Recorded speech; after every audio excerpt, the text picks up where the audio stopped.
गुफ़्तगू कई। मूसा अलैहिस्सलाम जॾहिं उनजे भरिसां लंघिया, उनजी गुफ़्तगू ॿुधऊं त उहो छा चई रहियो, ए मुंहिंजा रब्बुल आलमीन, मुंहिंजा परवरदिगार, मुंहिंजा पालणहार, तूं किथे आहीं? मां तोखे ॻोल्हे ॻोल्हे थकिजी पियो, तूं किथे मिलंदे? मां तोसां मिलणु चाहियां थो। जेका हुनजी सम्झ हुई, जेका हुनजो फहम हुई, तोसां मिलणु थो चाहियां, तोखे ॾिसणु थो चाहियां। हेॾो सारो कमु थो करीं, हेॾी दुनिया थो हलाईं, हेतिरा समय इंसान मखलूक उन्हनि सभिनी खे थो हलाईं, सॼो जहान थो हलाईं, हेॾो निज़ाम थो हलाईं। मुंहिंजा रब्बुल आलमीन, तूं यकीनन हुनजे बकोल नऊज़ बिल्लाह मिन ज़ालिक जेके हुन लफ़्ज़ चया पे मोहब्बत विझां, तूं थकिजी बि पवंदो हूंदे। मुंहिंजी दिलि चवे थी मां तोखे ज़ोर ॾियां हुन सादगीअ वारे ख़्याल में। ए मुंहिंजा रब्बुल आलमीन, थी सघे थो तूं तुंहिंजा कपिड़ा मेरा थी विया हुजनि, मुंहिंजी दिलि चवे थी तुंहिंजा कपिड़ा धोआं। अलाह जी ज़ात कपिड़नि खां पाक आहे।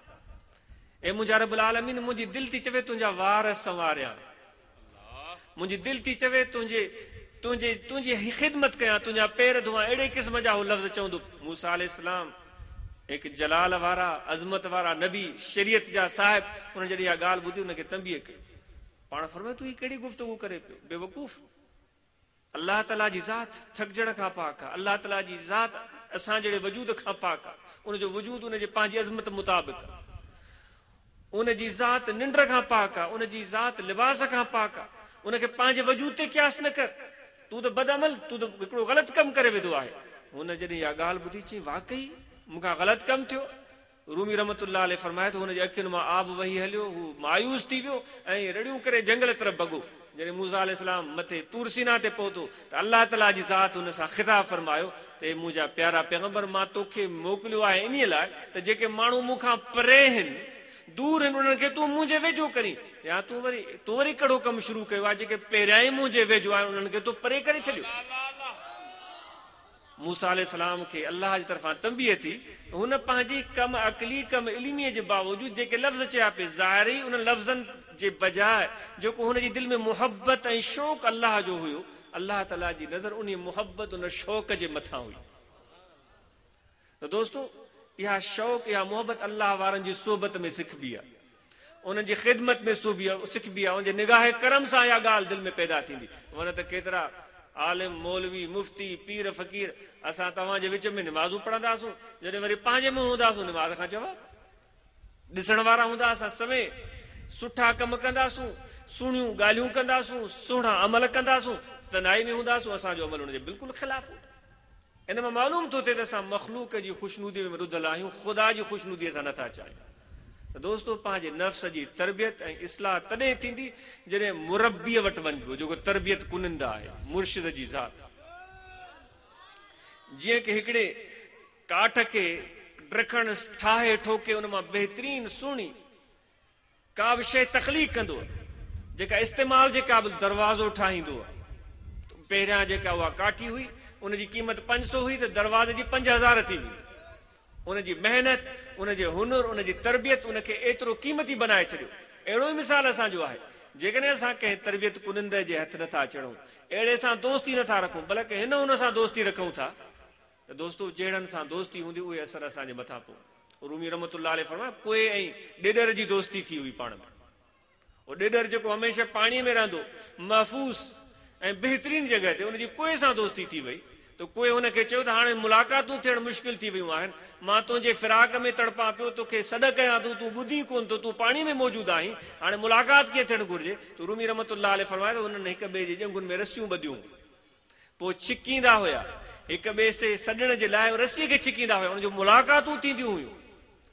पोइ हिकु मौक़ो अहिड़ो बि आयो जो को जंहिंजी आदत में, जंहिंजी फितरत में बेचैनी हूंदी आहे, उनजी फितरत में हिर्स हूंदो आहे, घणे जमा करण जो शौक़ु हूंदो आहे, घणे खाइण जो शौक़ु हूंदो आहे, त उहो खाइण जे करे थुलो मतारो थियो ऐं अञा बि डोड़ंदो पियो वरितो, अञा हीअ शइ खावां, हूअ शइ खावां। उहो ख़ुश्कीअ में हुयो, ॾेॾर पाणीअ में हुयो, उन मथां बाज़ जी नज़र जॾहिं उन थुले मतारे कुएं ते पई त उन दिलि में सोचियो, वाह जो शिकार लॻो।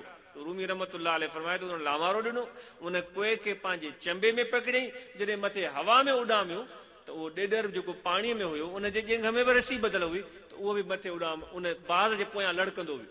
बीठल माण्हुनि खां रड़ करे पुछियो, ए बेवकूफ़ ॾेॾर, तूं कीअं हिते फाथे? बाज़ जे चंबे जो शिकार तूं कीअं थिए? तूं त पाणी में महफ़ूज़ हूंदो आहे, तुंहिंजो को नालो वठण वारो हुते कोन्हे, उन ॾेॾर जवाबु ॾिनो, मां वाकई पाणीअ में रहण वारो, महफ़ूज़ जॻह ते रहण वारो, पर ख़ुश्कीअ वारनि सां संगत रखियमि, अॼु मुंहिंजो बि इहो असरु थियो। यकीन कयो, जेके अलाह वारनि सां दोस्ती रखनि था उहे बि ईअं आहिनि जेके ॾेॾर जे पाणी में महफ़ूज़ हुयो, उहे अहिड़े तरह सां महफ़ूज़ आहिनि उन दोस्ती उन ताल्लुक़ जे बुनियाद ते। पर जेकॾहिं उहे दोस्ती रखंदा अहिड़नि माण्हुनि सां जेके अलाह जे ज़िक्र खां दूर आहिनि, जेके दुनिया जे हिर्स में मुब्तला आहिनि, जीअं कुए खे हिर्स घणे खाइण जो हूंदो आहे, त यकीनन उहे बि शिकार बणजनि था शैतान जे चंबे। ताल्लुक़ मुर्शिद जी ज़ात सां मज़बूत हुजे, ज़िक्र इस्म ज़ात कसरत सां कयो, मुहबत रखो दिलि में अलाह जी ज़ात जी, ऐं सोबत कयो, इंशाअल्लाह इन सां अव्हां जे दिलि में उहा रोशनी पैदा थींदी। जेका मां पहिरियां अर्ज़ कयो त अमल त सभई असां कयूं था, पर जेसिताईं उन में इख़लास वारो रूह पैदा न थींदो त उहो अमल अलाह जी बारगाह में क़ाबिल क़बूल न आहे। ख़वातीन बि मौजूदु आहिनि, अलाह जी नेकबानियूं, इहे ॻाल्हियूं सभु तव्हांजे लाइ बि आहिनि, मर्दनि जे लाइ बि आहिनि। ख़वातीन जी ज़िमेदारी तमामु वॾी आहे।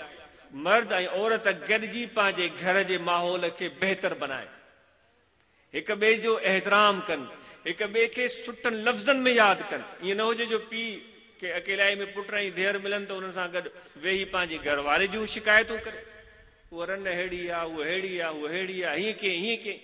ऐं वरी उहा ख़ातून अगरि वेहे पंहिंजे बचनि सां गॾु त पीउ उनजे ॿारनि जे पीउ जूं वेही शिकायतूं करे, उहो अहिड़ो ज़ालिम आहे, हीअं थो करे, हीअं थो करे। यकीन कयो, इन सां तव्हां पंहिंजे घर जे उन माहौल खे ख़राब कयो था, पंहिंजे बचनि जी ग़लति तरबियत कयो पिया। जेतिरो मर्द औरत जो एहतराम कंदो, औरत मर्द जो एहतराम कंदी, हिक ॿिए खे इज़त जे नज़रुनि सां ॾिसंदा, सुठनि लफ़्ज़नि सां पुकारींदा, मुहबत भरी ऐं प्यार भरी गुफ़्तगू कंदा, गॾिजी हुज़ूर जी सुन्नत मुताबिक़ खाधो खाईंदा, पंहिंजे बच्चनि खे बि गॾु दस्तरखान ते विहारींदा जीअं की हुज़ूर जी सुन्नत आहे, त यकीनन उन घर जे माहौल में मुहबत जो उनसुर पैदा थींदो, एतमाद पैदा थींदो, पाण में प्यार पैदा थींदो। गॾु खाइण महिल हुज़ूर फरमाए त चुप करे बि न वियो, कुझु ॻाल्हियूं ॿोलियूं बि कयो, त जीअं हिक ॿिए सां गुफ़्तगू करण जो मौक़ो मिले, हिक ॿिए जे ख़यालात ॿुधण जो मौक़ो मिले। इहा बि हुज़ूर जी सुन्नत। यकीन कयो, इन हिकिड़ी सुन्नत ते जेकॾहिं मर्द ऐं औरतूं गॾिजी अमल शुरू करे ॾियनि, जो घर में मानी गॾु खाइणी आहे, ईअं न हुजे जो घर जो जेको मर्द आहे उहो ॿाहिरि होटलुनि ते वेठो हुजे ऐं घर में हुनजो इंतज़ारु पियो कयो वञे, ऐं न वरी घर जॾहिं पहुचे देरि सां पहुचे, निमाज़ बि न पढ़े, ऐं न वरी पंहिंजे बच्चनि खे निमाज़ लाइ चई सघे। दोस्तो, इहो कहिड़ो घर आहे?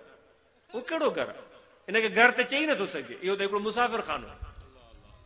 घर उहो चयो वेंदो जिथे घर वारा रहंदा हुजनि, घर वारा हिक ॿिए खे सुञाणंदा हुजनि, हिक ॿिए सां मुहबत कंदा हुजनि, गॾिजी खाईंदा हुजनि, गॾिजी खिलंदा हुजनि। उहे सभु कुझु इहे ॻाल्हियूं जंहिं घर में मौजूदु हुयूं, घर त उन खे चयो वेंदो। इन जे करे तव्हां इहा हिकु सुन्नत मर्द औरत